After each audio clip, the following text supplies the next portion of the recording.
अस्सलाम वालेकुम स्टूडेंट, कैसे हैं आप सब। जैसे कि हमने लास्ट टाइम भी पढ़ी थी, अपनी कहानी पढ़ी थी, एहसान का बदला एहसान पढ़ा था।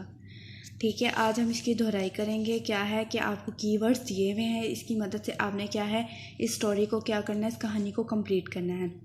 किसी जंगल में एक शेर का सोना, चूहे का बिल से निकलना, शेर पर उछलना कूदना, शेर की आँख का खुल जाना, चूहे को पकड़ लेना, मारने का इरादा, चूहे का माफ़ी मांगना, किसी वक्त काम आऊँगा, शेर का मुस्कुराना, चूहे को छोटा समझकर छोड़ देना, शेर का जाल में फंस जाना, चूहे का मदद करना, दांतों से रस्सियाँ काट देना, शेर की रिहाई, शेर का शुक्रिया अदा करना और इसका नतीजा यानी कि इसका इखलाकी सबक।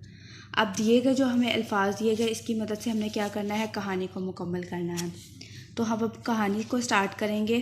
किसी जंगल में एक शेर सो रहा था कि एक चूहा बिल से निकला और शेर पर उछलने कूदना शुरू कर दिया।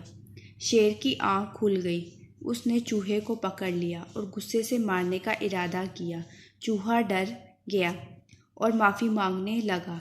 उसने कहा, आज मुझे माफ़ कर दो, किसी वक्त मैं आपके काम आ सकता हूँ। ये सुनकर शेर मुस्कुरा दिया और चूहे को छोटा समझकर छोड़ दिया।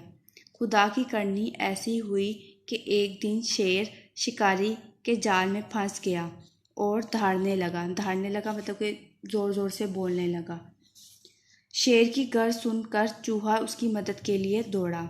चूहे ने शेर को जाल में देखकर जाल कुतरना शुरू कर दिया। थोड़ी ही देर में जाल कट गया और शेर आज़ाद हो गया। शेर ने चूहे का शुक्रिया अदा किया और दोनों दोस्त बनकर रहने लगे। इखलाकी सबक है, एहसान का बदला एहसान।